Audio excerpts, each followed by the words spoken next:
I was a successful software engineer with a loving family until I discovered my wife's secret affair with a corrupt sheriff.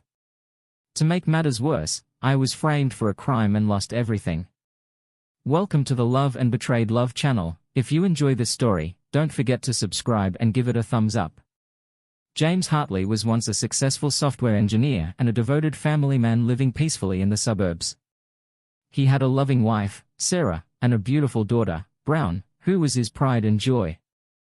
James's intelligence and dedication earned him a stellar reputation at work and in his community. However, his life fell apart when he discovered Sarah's affair with Sheriff Daniel Scott, a corrupt lawman. The betrayal devastated James, but worse was to come.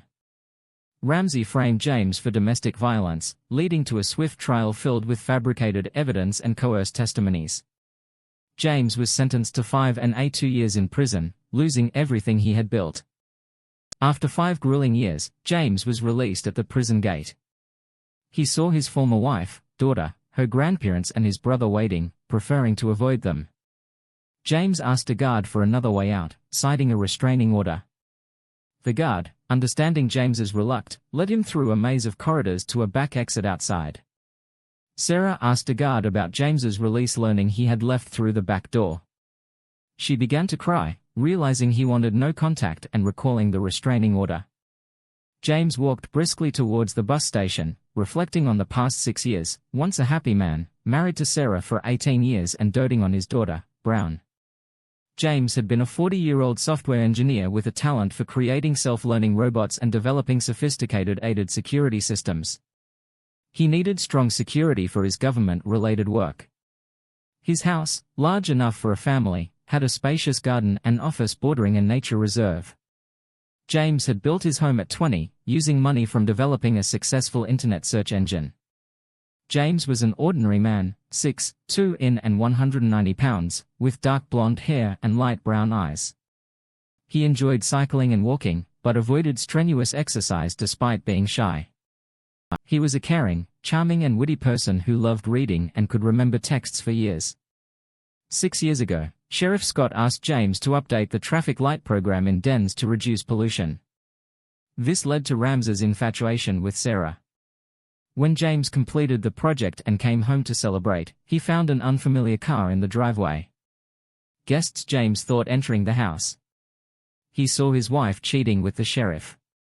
"What the hell is going on here?" he shouted.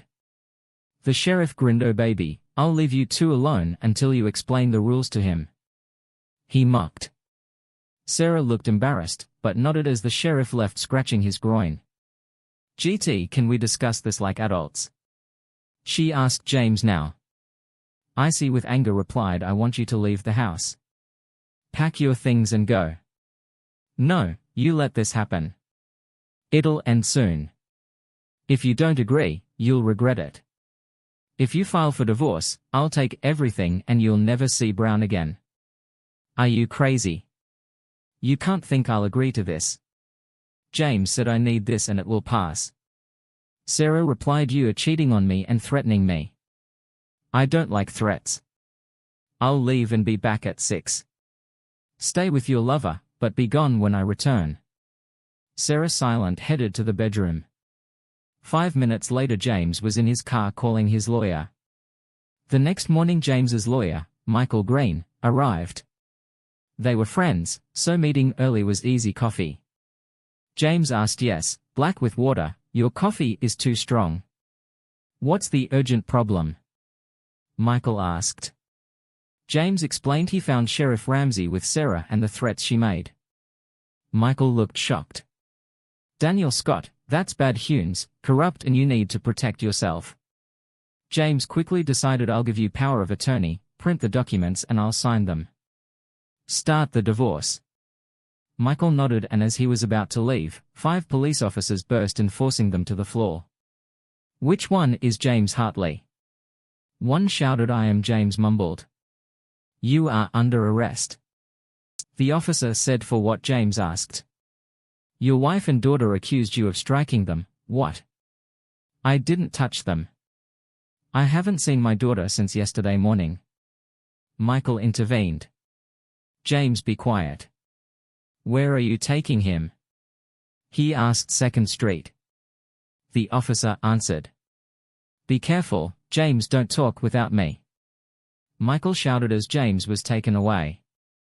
Michael secured the flash drive and informed his fiancée, Rebecca, before rushing to the station there. He was told to wait. An hour later, he learned James had been moved to another station. Realizing Rams's intent, he called a judge. The judge asked to be put on speakerphone. I said, this is Judge Orlando. It seems the police are preventing Mr. Maynard's lawyer from accessing him. 3 transfers before noon is strange. The officer hesitated. He said, no sir, just a clerical error. Hartley is on 2nd Street. When Mr. Lee arrives, he must have immediate access to Mr. Hartley without delay or damage. Now for the record, your names, ranks and badge numbers please. Both men were sweating, despite the conditioning. When the call ended, the boss offered to escort Michael to 2nd Street, where he found James in his cell. Michael started recording. Michael said, James, did they try to talk to you? James replied, yes. They tried to intimidate me. They threatened me with a baton if I didn't admit to striking Sarah and Brown. I refused to say anything without my lawyer. How did they treat you? I wasn't allowed to drink or use the toilet until everything suddenly stopped. They gave me a disgusting cup of tea. I'm scared of what's next. Sorry, James, this is all too well planned. Have you been transferred? No, I've been here since my arrest. Michael took a deep breath. He said, I'll assign your case to a colleague who's better suited for this. I'll handle your divorce. Do you agree? James responded, yes, that's fine. Don't forget your power of attorney. 6 months later in court, James had no chance. Photographic evidence, testimonies from Sarah, Brown and 2 unknown women painted him as violent. James couldn't provide an alibi as his hard drives failed. During testing, he chose not to reveal his backup system. The prosecutor portrayed James as a bad father and worse husband. Sarah and Brown stared ahead uncomfortably. James sat stoically as the jury found him guilty. The judge sentenced him to 5 and 1 2 years, with the possibility of early release in 3 and 2 years. James expected to serve the full term due to the sheriff's influence. When the verdict was announced, Sarah screamed, turned pale and Brown sobbed. Sheriff Scott grinned. Later a woman handed James a thick envelope in his cell saying, you've been served. James gave it to his lawyer for Michael Green 2 weeks into his sentence. Michael visited to discuss the divorce. The envelope contained divorce papers and adoption papers for Brown by Scott. James signed them. Despite the pain, he reviewed Sarah's demands: a house, half their savings, $5,000 a month for 5 years, and an educational fund for Brown. Michael activated a high-frequency buzzer to vent eavesdropping. James said, the house was mine before we married. That's unacceptable. Offer them a lump sum of $1 million instead of houses or education funds. Michael agreed and prepared a counter-offer. Before turning off the buzzer, he asked about the investment fund. James responded, I mentioned it but never told her the amount. Has the city paid for the traffic light program upgrade? I don't think so. Michael replied. Remind them that 17,000 is your fee. I may need your help in the future. James said Michael left sad that his friend faced 5 years for a crime. He didn't commit but happy he could buy the house he wanted. He needed to extract 17,000 from the municipality. The next day James moved to his new cell. After the warden's speech, he was escorted to his location. He met K2, the biggest bully in the prison, writing on a piece of paper. James watched carefully and cleared his throat politely. K2 growled. If you tell anyone I write poorly, you'll die painfully. James was stunned. Nobody taught you. K2 looked surprised. You're the first to ask. I've worked since I was 8. What are you writing? Sorry for asking. James inquired. A letter to my grandma. Her 87th birthday is next week. K2 replied. Can I help if you dictate? I can write. James offered. No, I want to write it myself. When I finish, you can rewrite it. K2 said. Good idea. K2 exclaimed, punching James on the shoulder. Careful, do you want to learn to read and write? I can teach you. James suggested. Tears welled up in K2's eyes. Yes, but don't tell anyone, he whispered. James quickly responded. Why would I? You're trying and that deserves help. I'm James. What's your name? I'm Fabian Small. Don't laugh, but everyone calls me K2. Fabian admitted. K2 is the second highest and most dangerous mountain. Live up to your reputation, Fabian. James smiled. The ice was broken. K dictated his letter and James wrote it in capital letters for him to copy. Lessons began soon after. 2 weeks later. James was called to a visit. He didn't expect. His brother had disowned him and Michael wasn't due until next week.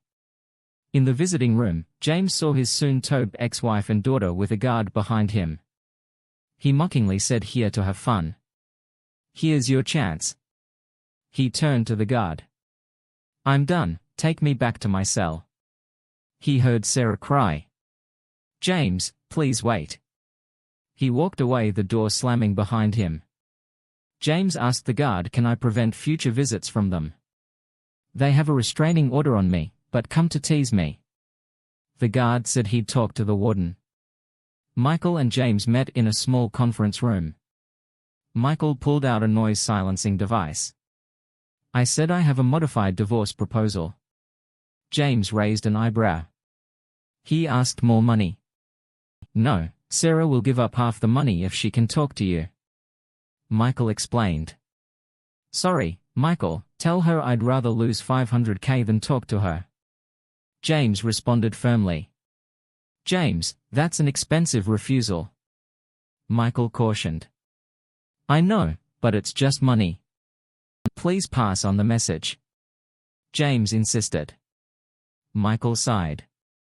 He said, "Okay, anything else I can do?" James smiled. He requested, "Yes, I need children's books from the beginner to advanced levels, 2 books per level." Michael's jaw dropped. He asked why. "It's for my cellmate. I'm teaching him to read." James explained. Michael smiled. He remarked, "That's just like you, James, I'll take care of it." The following week James received a package of books, causing a stir among guards and prisoners. A guard unpacked them, commenting on James's intelligence. James shrugged and accepted the comments silently back in his cell. K2 was furious at the comments, but James laughed. He said, "Don't worry, we know better. Start with these books. I'll have questions after." So read carefully. Why read books? "I just want to read so they can't deceive me," K2 grumbled. "You're mistaken. Reading books helps you recognize words and learn more. Newspapers and books can be interesting. Start reading these and keep it quiet." James advised. Fabian grumbled, "Okay, but only because you called me friend. Aren't we friends?" James extended his hand. K2's big hand enveloped it. He confirmed, "Yes, you're my first and only friend." James thought K2 must have lived a lonely life and wanted to change that. James entered his cell bruised and punched. K2 immediately jumped up, forgetting his book. He growled. "What happened?" "My wife wants my house. Sheriff Scott sent a message." James croaked. "They'll keep doing this until you give in," K2 warned. "I don't care, the house is mine and has sentimental value." James declared. K2 asked for a description of the attackers. James described one of the 4 men before heading to the infirmary the next day. 4 men ended up in the infirmary, sending a clear message: leave James alone over the next month. K2 proved to be a quick learner and avid reader. He began referring other inmates to James, who became known as Dr. James. Soon James had a class of about 10 prisoners needing training. During a lesson they discussed life after prison and the difficulties of finding jobs. Many nodded, having returned to prison multiple times due to lack of opportunities. This gave James an idea. He asked each what kind of business they wanted to start. One man, a baker, wanted to open a bakery. James asked him to write a plan calling it a math assignment. K2 said he wanted to work in security. James smiled, need a thief to catch a thief. You're my head of security.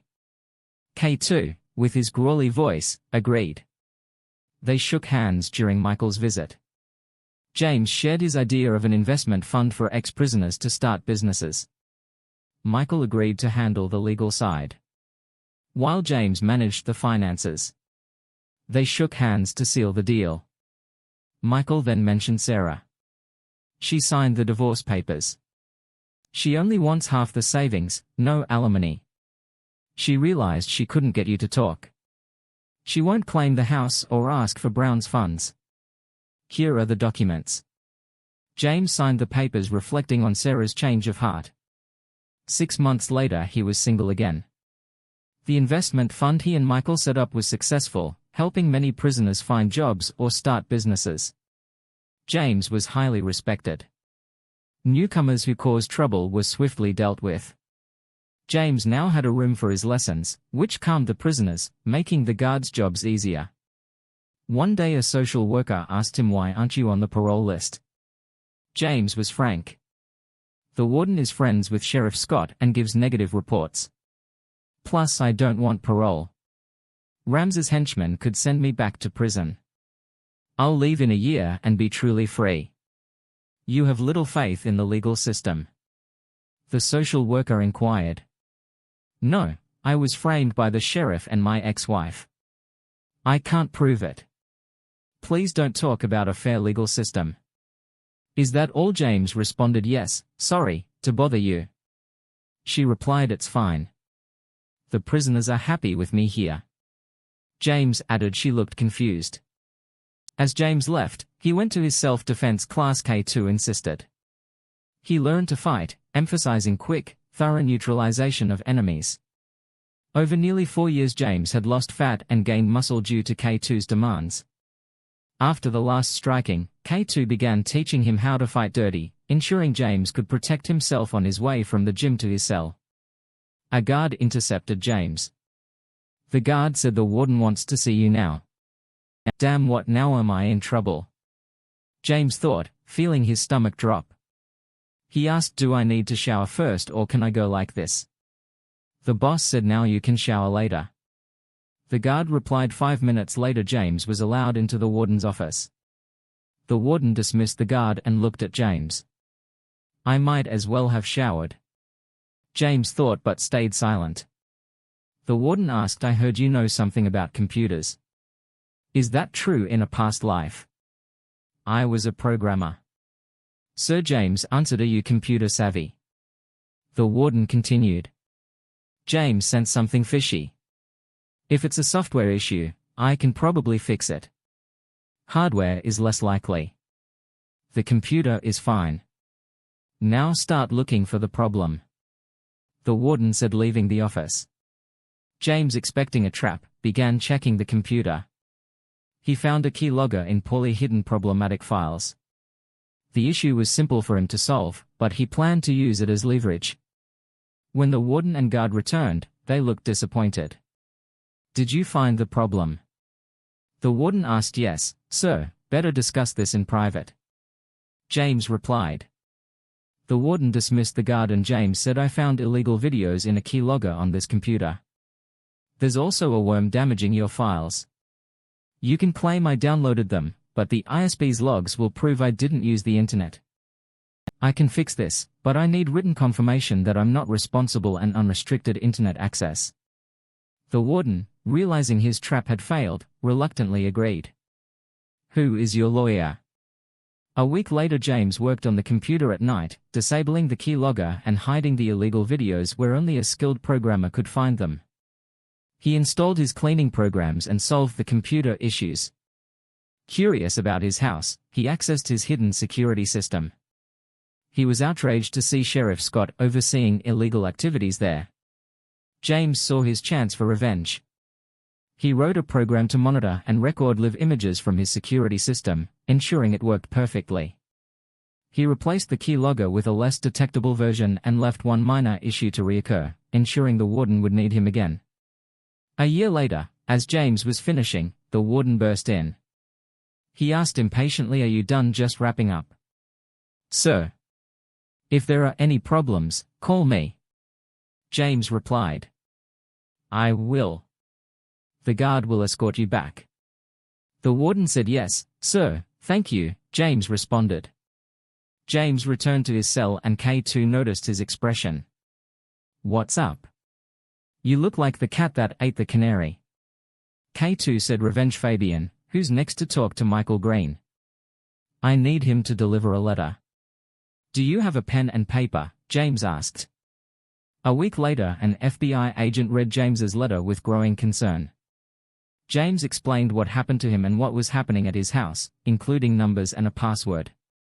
She asked the lawyer, "Do you have time for our IT specialist to check this?" Michael smiled. "I have all day." The agent was thrilled. If the information was true, they could finally put Scott behind bars.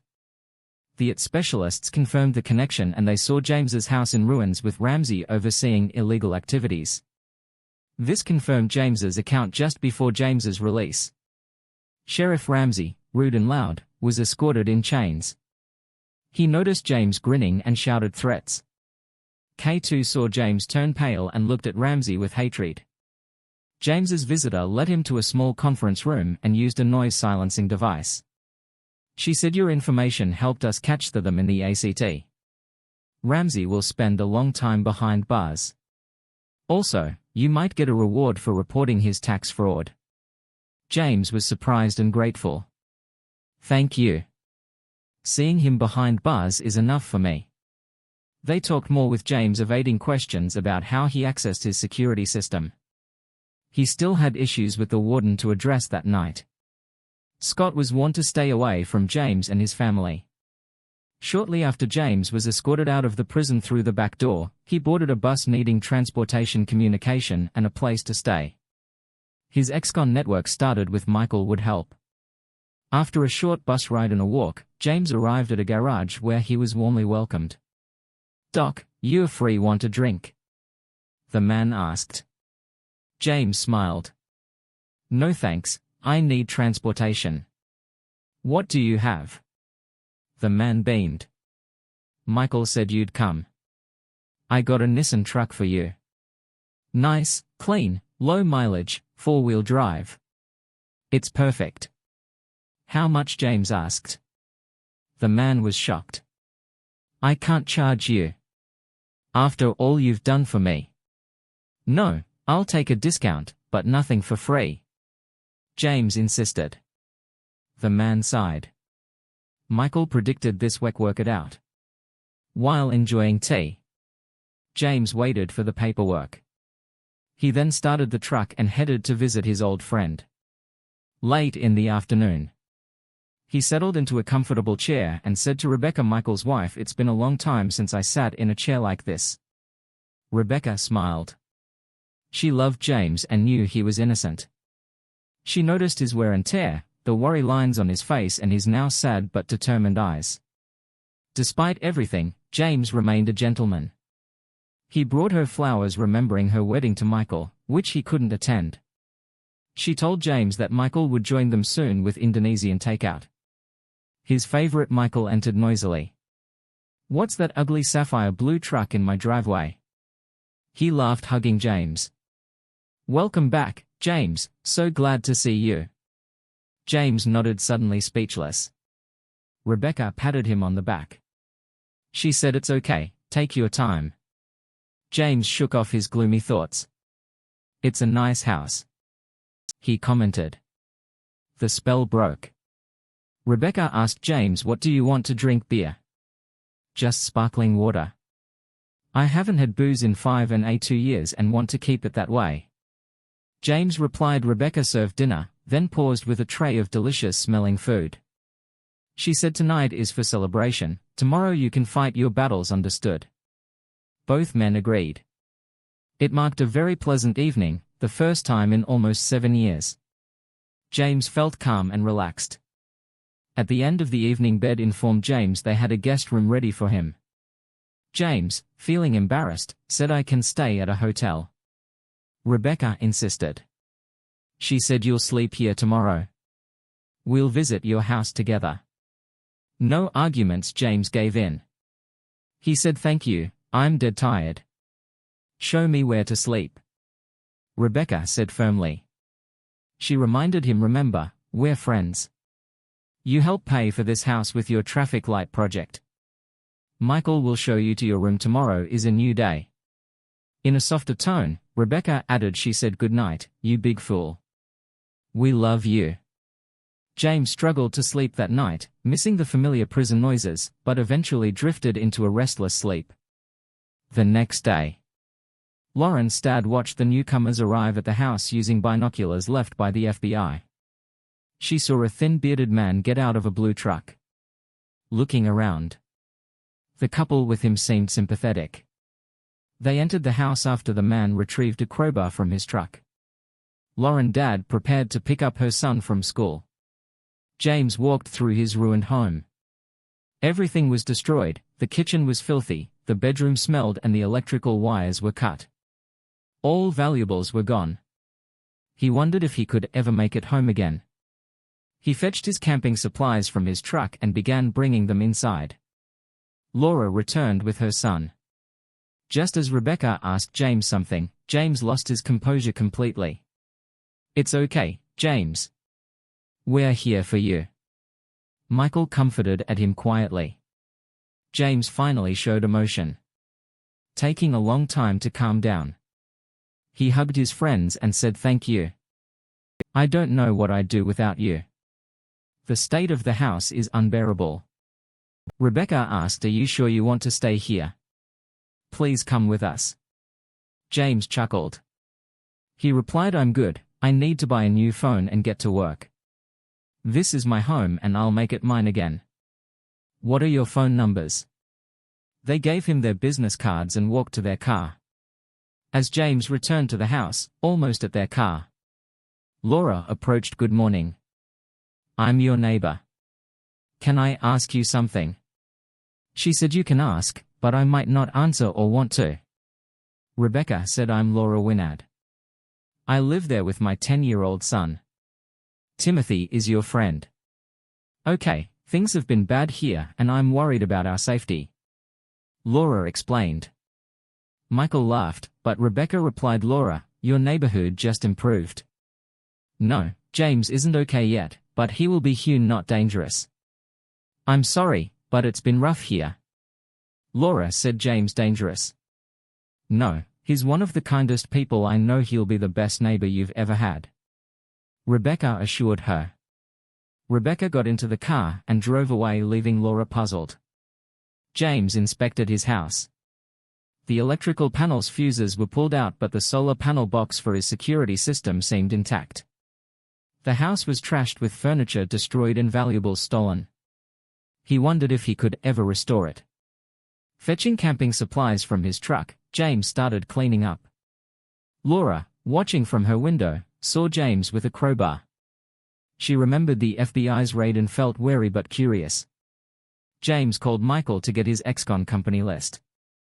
The next morning, Laura saw James working outside with a laptop. She researched him online and learned he spent 5.5 years in prison for striking his wife and daughter, which confused her, given Rebecca's reassurance. While having breakfast with Tim, a car labeled ex-con services arrived and 2 men greeted James. Laura noted their slogan: "We learned honesty the hard way, now offering honest work at a fair price." James instructed the men to clean the kitchen, bedroom and office, throwing out everything. That evening a truck arrived to remove a dumpster.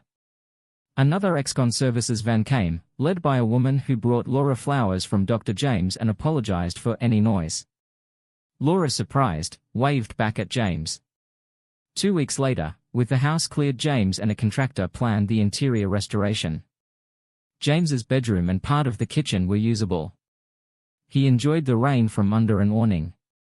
When he saw Laura's car struggling, he grabbed an umbrella and walked over to help. Good afternoon. I'm James Hartley, your neighbor.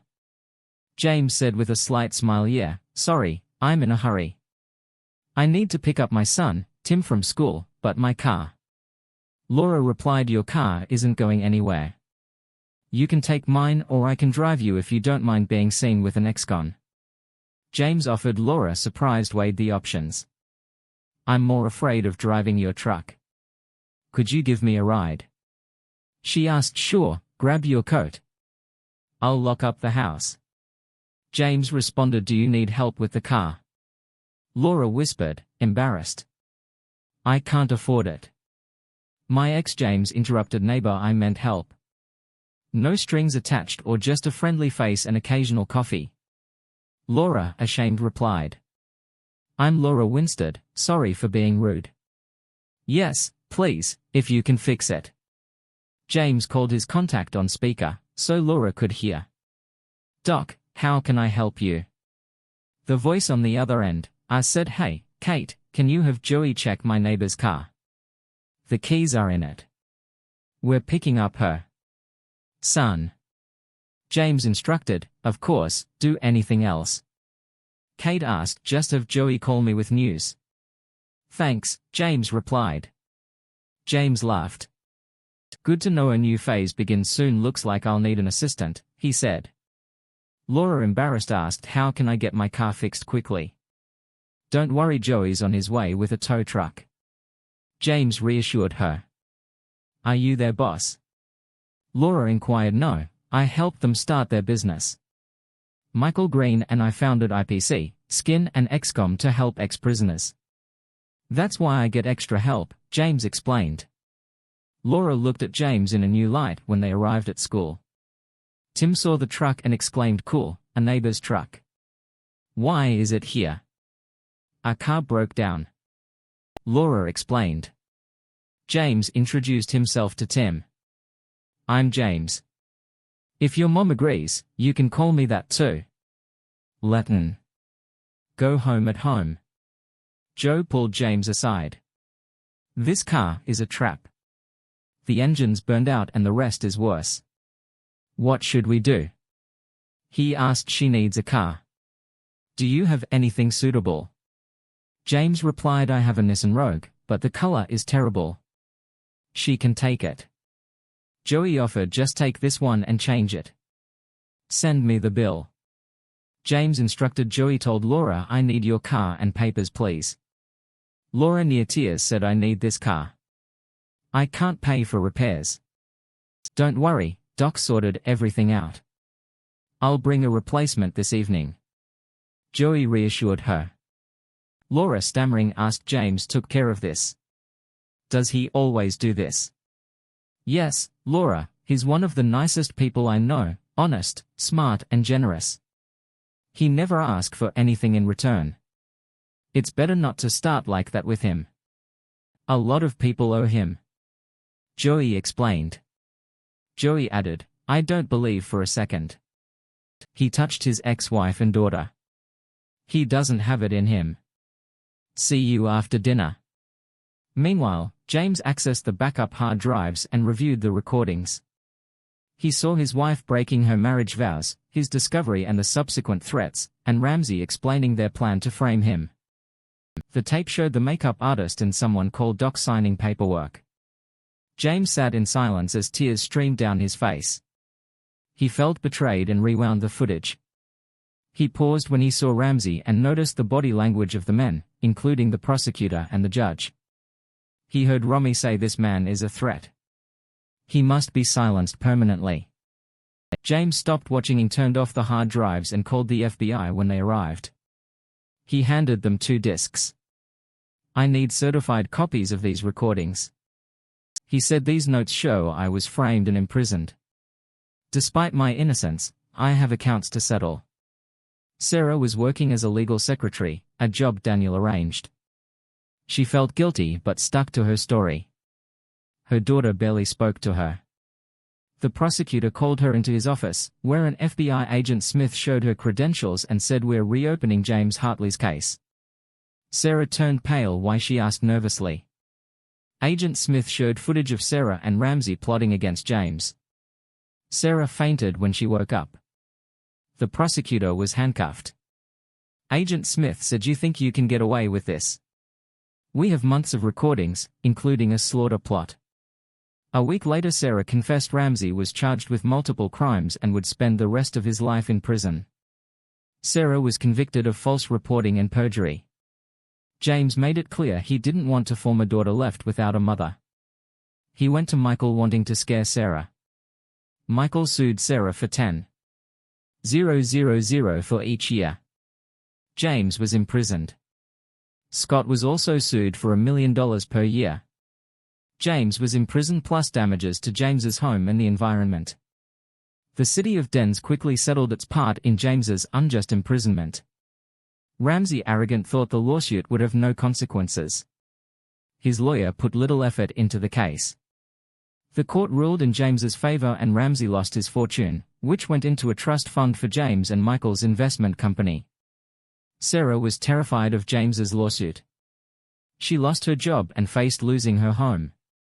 She was isolated in prison, ignored by fellow inmates.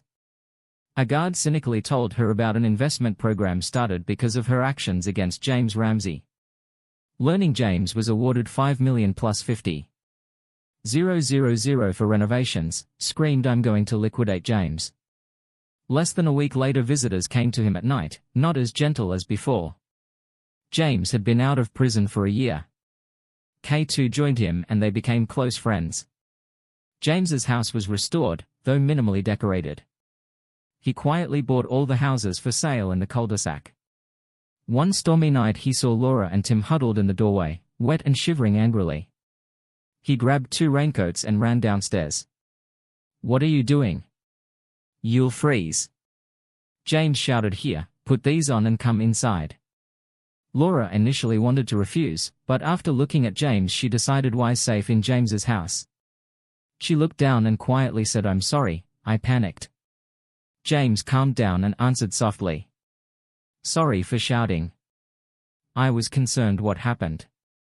The electrical panel exploded. Laura explained, "Okay, someone will check it tomorrow. Stay here tonight. I'll set up beds for you and Tim." No objections. James insisted. James found some t-shirts and showed Laura the bathroom for hot showers, setting up his flip phone in the office. He heard Laura in the doorway and noticed her figure embarrassed. He asked, "Do you need something?" "Yes, you big idiot. I need to thank you. Can I kiss you goodnight?" Laura kissed his cheek and asked, "Why did your ex leave you and treat you so badly?" "I don't know anyway, check behind bars." Now James replied. Laura blushed and ran to get dressed when she returned. James explained, "I designed hidden backup security systems. The external system exposed illegal activities, leading to Ramsey's downfall. The internal system had evidence proving my innocence." He sent Laura to bed saying, "We have a busy day tomorrow." The next morning a contractor inspected Laura's house with K2. James introduced Laura to Fabian. Tim also shook hands with Fabian, breaking the ice inside. Fabian whispered to Laura, "Don't drink James's coffee without water." Laura laughed. "I know, I tried it." This morning the contractor reported Laura's house was almost uninhabitable. Laura cried. James acted quickly. "K2, install a lock on my bedroom door for Laura and give her the keys." "Who's your landlord?" James instructed. "My ex." Laura sobbed. "He won't sell me the house." James instructed K2, "Handle that too." Laura asked, "Why a lock?" "Neighbors still think I damage women." "When do you work?" "Today," James replied. "I don't need to. They pay me pennies and want $150 for me. I can barely make ends meet and can't find another job because of my ex." Laura explained, "What's your job?" James asked. "I studied organization and business. Now I work as a secretary." Laura answered James, fond of. Laura realized he needed a secretary. He asked, "Would you like to work for me full-time here or from your house once it's renovated?" Laura blushed. "I have no references and need to care for Tim." James added, you can work here. I'll set up a room for Tim and help with his homework. Make up your mind. It will benefit both of us. James said softly. Laura, surprised, asked, do you like me? Why not? If you were just a roommate, you'd be in a rental. Now, please say yes, Rebecca and Michael will discuss the rest. James replied. Laura hugged James, kissing his cheek. Do I start? She asked. Now I suddenly want to decorate my house. You can stay here during renovations. James answered yes, and Tim will be delighted. But first I need to quit my old job. Can I use your phone? Laura asked. Meanwhile, Tim found an old robot James had made excited. He asked, what is this? Who built it? James smiled. I did. Let's find batteries and a remote so you can play with it outside.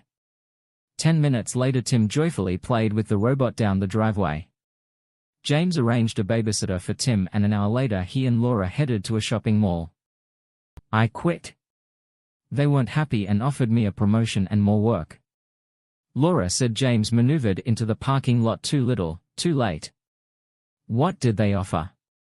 Laura noticed his concern and felt a warm attraction. She teased. What do you offer? James replied, you'll start with $4,000 a month. Free housing in my eternal gratitude deal, Lord exclaimed, but free housing? You haven't bought a house yet. Don't underestimate Fabian's negotiation skills. James replied with a grin. 2 weeks later, Laura was amazed at how quickly the ex-con cruise worked. She started moving her belongings back to her house but felt a bit sad. She was growing fond of James. They had a solid work routine with morning cardio and workouts. Laura struggled initially but soon saw improvement. A few nights later, Tim announced he had a new math teacher. Laura, preoccupied with thoughts of James, noticed a car in her driveway. She watched for a while but was distracted by Tim talking about the robot he and James were assembling. After half an hour, the car was still there. Curious, she approached the driver's door and knocked on the window. Thomasina Hartley or Brown had become a math teacher nearby when her mother was imprisoned. Brown had to leave her AI studies and get a job. She heard about the construction work from a student and felt jealous, recalling doing similar projects with her dad before her mother's affair with Ramsey. After finding Tim's address, she suspected her father might be helping him and decided to find out. Brown sat in her car with binoculars watching her father, seeing how much older he looked. She cried but was afraid to approach him. Her mother had once written James asking for forgiveness, to which he responded, only if you give me back 5 and 1 2 years of my life, otherwise stay away. Suddenly there was a knock on the window. Brown, tearful, lowered the window.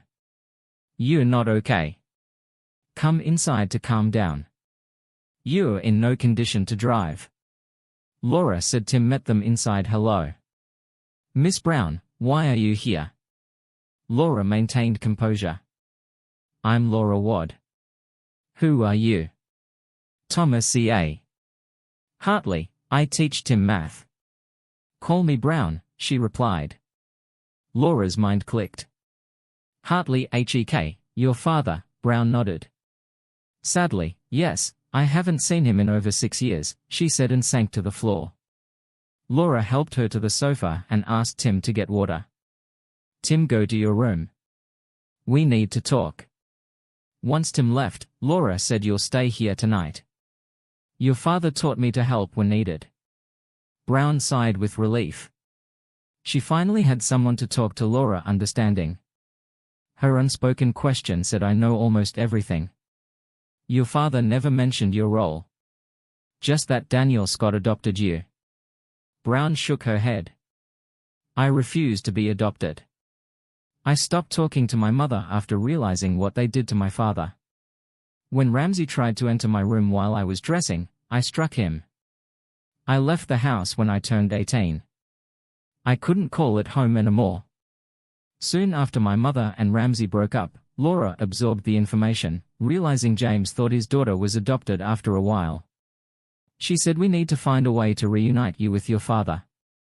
He still has a photo of you in his desk. Brown looked at Laura. Recognizing the truth, she lightly touched Laura's hand and said, "You love him, don't you?" blushing. Laura answered, "Yes, but I don't know if I have a chance. Maybe I can help. My mom told me he's very shy and doesn't want to impose on women. The more he loves someone, the more distant he becomes." Brown explained. Brown confirmed all this. "He loves you. My mom had to be very aggressive to get close to him. Please take care of him. I want to see him happy. I want to see him, but he demanded those 5 years back." Brown's tears welled up again. Laura had a difficult night trying to understand James and come up with a plan. She decided to start dressing hotter the next morning. James was already training. When Laura entered the gym in a crop top, James pleasantly surprised noticed her weight loss halfway through. Laura tested Brown's claim. "Can I take the day off? I need to relax and buy some new clothes. Tim is at school until 5. Laura said, "That's a good idea. Can I join you?" "I need a break too," James exclaimed. Laura pretended to think, "I'd like that. You can help me choose." James's expression changed. "Are you sure you know I'm also your employer?" "Yes, but you are also a dear friend," she replied, kissing his cheek. "But one rule, no work talk." James smiled. "Got it." An hour later they dropped him off at school and headed to the shopping center. They had coffee. Before shopping, Laura told James to upgrade his wardrobe to shed his convict image. Afterward, Laura enjoyed teasing James at a lingerie store. She admired her improving figure. Knowing James was watching, she tried on several dresses and lingerie, noticing James's reactions. One dress pushed up her bosom, catching his attention. Another dress she liked but couldn't afford in the sportswear department. She missed James's gesture to the saleswoman. After lunch, they playfully argued over the bill which James paid. Returning home, Laura found an extra bag in her favorite perfume among her purchases. Unpacking, she felt a glimmer of hope. "I really have a chance," she thought. The next day, Laura showed up at the gym in a different top and tight leggings. She noticed James watching her through the mirror but pretending not to look. On the third day, nearing the end of their workout, her eyes filled with tears. James immediately stood next to her, asking, "What's wrong?" "Laura, why are you crying? Can I help for pennies for pounds?" Laura thought, "I have a problem with a man." "Is he hurting you?" James asked in a way, "The problem is I love him, but he doesn't respond to my advances." "Any ideas?" Laura said. James stammered. "Laura, you've come to the wrong person for advice, but I'll try. If he's that stubborn, he needs a wake-up call. He'd be stupid to ignore. You're smart, beautiful, and have a big heart. Be straightforward. He'll come around." Laura stood up, turned to James and sat on his lap blushing. She said, "I'll be straightforward. James, will you make love to me here or in your bed?" James was confused. "What you mean, me?"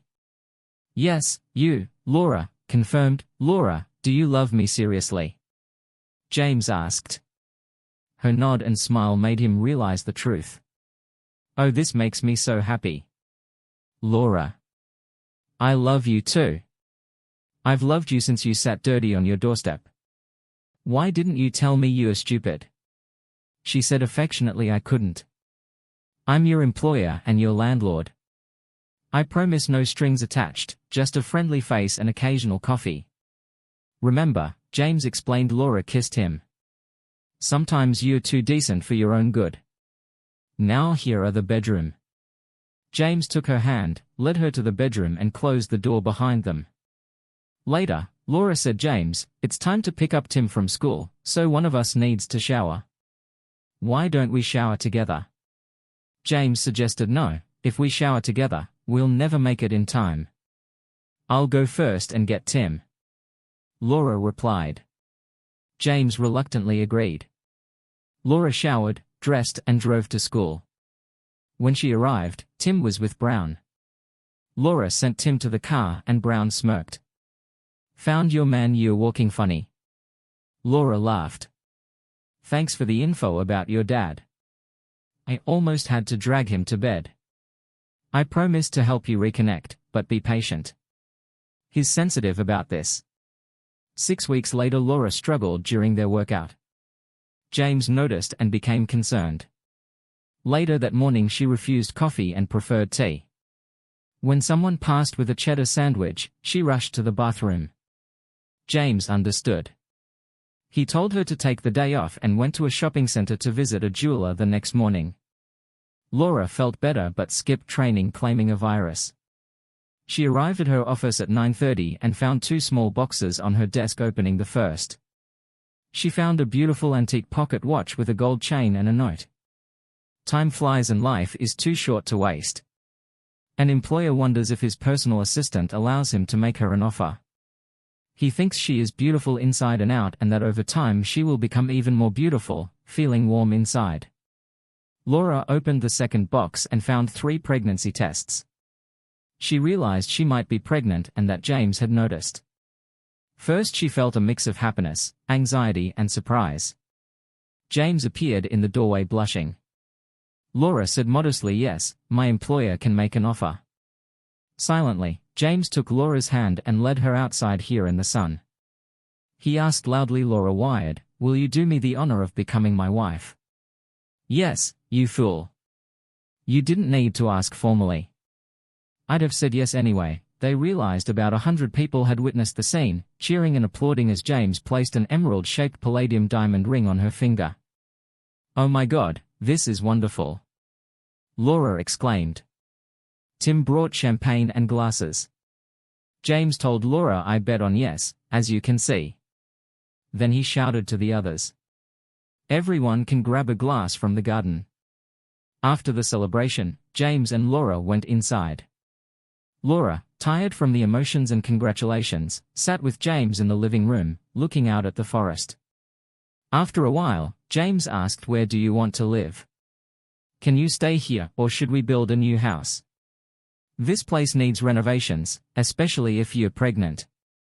"And what about your old house?" Laura replied, "I like this house. It's spacious and bright, with happy memories. Let's stay here. As for my old house, it's yours." James smiled when Fabian bought it. "I re-registered it in your name. So it's your decision. Do you know anyone who might want to live there, or should we sell it?" Laura thought quickly. James would agree to anything right now, so she wanted to be careful. "I need to think. I might know someone." The next day after picking up Tim, James and Laura discussed changes to the house. James suggested adding a pool, a balcony and an extension for Tim. He asked if Laura had found a candidate for her house. She nodded and took a deep breath. "I have someone in mind, but please listen and think before responding. Tim's new math teacher needs a place to live. Her house is being repossessed." James asked what the problem. "Her name is Sina Hartley-Sheck, your daughter." Laura revealed. James was stunned. What? Laura held his hands and explained. "Brown never knew what they did to you." Ramsey distorted her testimony. "She tried to see you and free you, but was blocked at every turn. Brown even punched Ramsey." Fabian confirmed her story. James's face went through a range of emotions. Finally, he whispered, "Poor girl. What do we do now?" Laura kissed him. "Ramsey will pay, but don't do anything illegal. We have a child on the way. All 3 tests were positive. I don't want you in prison again. I won't do anything illegal." "But what about Brown?" James asked. "Leave it to me. Can you take an Uber home?" Laura suggested the contractor can take me back. HEK working on estimates for the house. James replied. Laura smiled. "Your ideas sound great. I trust you. I'll get Tim and Brown at school." Tim ran to Laura, who whispered, "Can you call Miss Hartley?" Tim returned with Brown, who looked worried, to ease the tension. Laura smiled brightly and said, "I have a home for you. Really, I can pay for it." Brown replied. Laura said yes, get in the car and we'll go take a look now. Yes, why not? Brown decided to trust her and got into the car. Laura drove her to her house. When Brown saw it, she was confused. This is your home.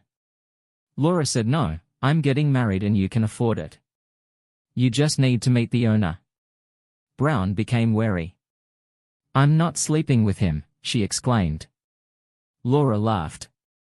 No, honey, he won't even think about it. Brown asked when can I meet this mystery landlord and when can I move in. Laura beamed now and tomorrow let's go to the house nearby Tim and I will also live there. Brown finally understood. Laura watched Brown's expressions with pleasure as she processed the information. Your father? Brown asked. Yes, he wants to meet you. We're getting married and having a baby. Laura said happily. Brown felt a mix of excitement, fear and surp. She had prepared speeches for years, but now couldn't remember any of them. Laura took Brown's hand and led her to James's house. Tim ran ahead and knocked on the door. James opened it and asked, Hey, big guy, are you alone? Tim replied cheerfully. No, Mom came with my math teacher. She will live in our house, right?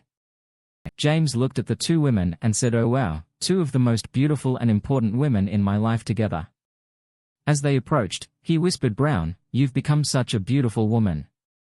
Can I hug you? Brown flew into his arms sobbing, Daddy. They stood together until Laura called them inside. Brown closely observed her father. He looked older than she remembered, with a furrowed face and a lean physique. Oh Dad, I'm so sorry. Laura interrupted. You two should continue this conversation alone. While I prepare dinner. I assume you stay for dinner. Brown hugged Laura tightly. Thank you so much. I'm so happy. It's all thanks to you, Mom.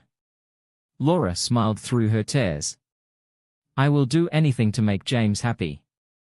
Now go talk to your father. James and Brown sat comfortably in the office. James offered Brown a soft drink, explaining there was booze in prison, but I never touched it. I decided to live without. It doesn't bother me if others drink. Brown nodded. Are you really offering me Laura's house? I see some difficulties. James laughed. The only problem might be the restraining order your mother put on me. I understand she needs a place to stay, but she must stay away from me. I don't want to see her in my garden or on my doorstep. She is not welcome here. If you can live with that, it's fine. I understand, Dad. This is only until she gets back on her feet. I also need space and privacy. My boyfriend and I are serious, and my mom and I haven't gotten along since she got involved with that scoundrel. James replied. Is she still an accountant? Maybe I can help her find a job. She should have some money left from the settlement. No, Dad, she got ripped off by that scoundrel and is completely broke. She spent her entire fortune on compensation. She's still a registered accountant and a legal advisor. Now I'll try to find her a job, but don't tell her I'm guessing you're visiting her in prison. Brown nodded at that moment. Laura announced that dinner was ready. A few weeks later, James and Brown were talking in his study. He asked Brown, when was the last time you visited your mother? Right before I moved here. Brown replied, remember Shex, your mother, stay in touch. You may regret it if you don't. Before Brown could respond, there was a loud knock. James sighed at Fabian only. He knocks like that and went to open the door. Brown heard Fabian's voice.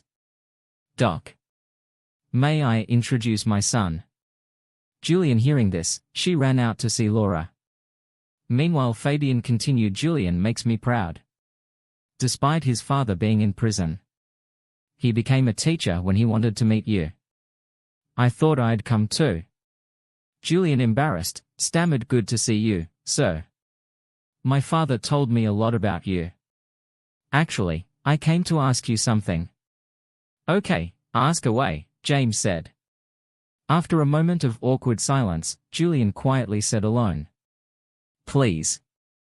James led him into the office and found Brown had already left. He pointed Julia to a chair and asked, "How can I help you?" Julian quickly blurted out, "Sir, I want to ask Thomasina to marry me. We've loved each other for a long time. With your blessing." Sir James smiled and called Thomas. "I know you're listening.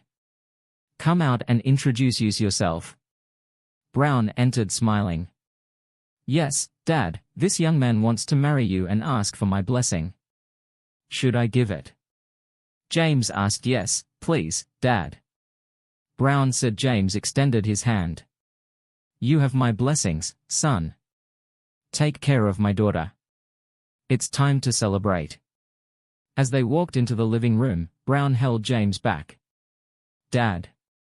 "Yes, darling," James responded. "Julian doesn't know yet. You'll be a grandfather in about 7 months. The doctor confirmed it this morning." "Brown, you make me so happy. How about a double wedding with Laura and me?" James suggested. "That would be great. We can discuss it later." Brown agreed. In the living room, Laura was smiling and Fabian looked unaware of the news. James sat down and Julian said to Fabian, "Dad, meet my future wife Thomasina. Mr. Hartley just gave us his blessing. Can we have yours too?" Fabian's face lit up. "Yes, of course, if that's what you want." James hugged him. "Now we're family in more ways than one." Julian looked puzzled. Brown said, "Yes, you will become a dad." Julian did a little dance of joy. Brown explained, "When we decided to stay together, we wanted to have children while we're young. Julian's first try was a success. So Mr. Small, you have a daughter and a grandchild." 2 weeks later, Sarah met with Brown. "You look radiant." Brown. Sarah said, "Yes, Mom, I have a place to live and I'm getting married." Brown replied, "Where do you live and when is the wedding?" Sarah asked. Brown gave the address and enjoyed her mother's surprised look. "It's next to where James used to live." "How can you afford that?" Sarah inquired. "Dad still lives there. We reunited."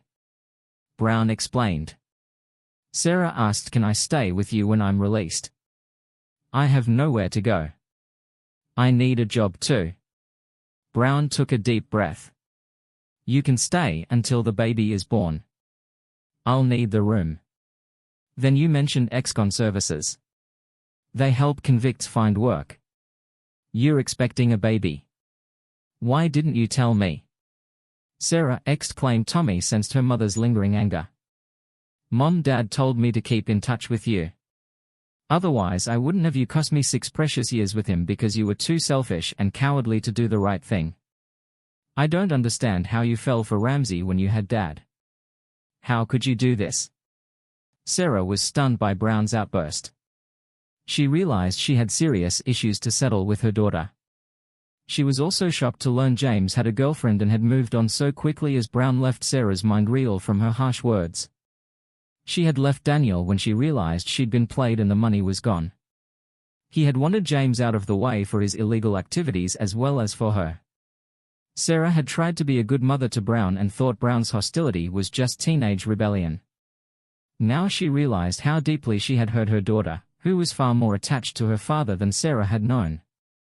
Brown's words cut deep, and Sarah was upset that Brown hadn't told her about the pregnancy. She knew she had a long way to go to rebuild their relationship. Sarah sat in her room at Brown's house feeling the coldness of the welcome. Brown hadn't hugged her, but at least said, "Welcome back, Mom, you're our guest. This is Julian Small, my future husband and the father of our child."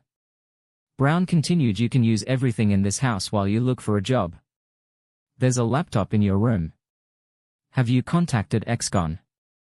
Yet Sarah looked down and said, "I tried, but they weren't interested. It felt like I was banned." Julian noted, "I'll ask my father. He has a say in ex-con hiring. He used James's request that you be treated with respect in prison." "What does your father have to do with my ex-husband?" Sarah asked. "Mom, don't even try. Dad wants nothing to do with you, understand? Brown interrupted, her tone more commanding than questioning. Julian explained James and Fabian's connection, adding another piece to Sarah's puzzle. She decided to rest, but secretly hoped to get her life back with James. Later Brown told Sarah she had a visitor fright. Sarah saw a giant man in the corridor.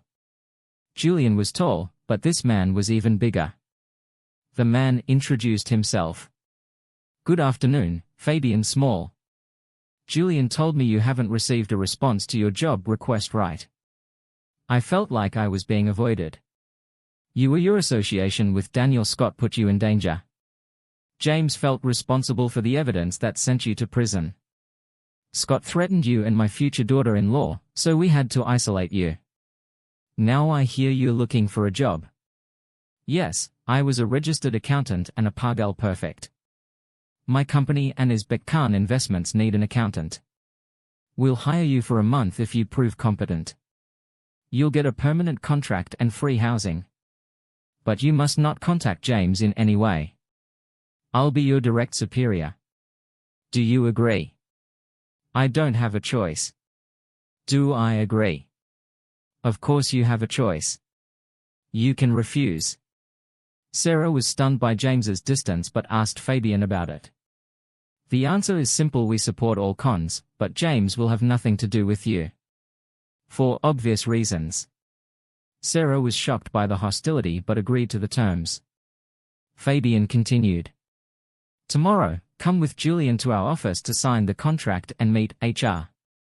We'll also arrange a rental car, for you can use our employee garage. But that's all for next month." With that, Fabian left, leaving Sarah confused.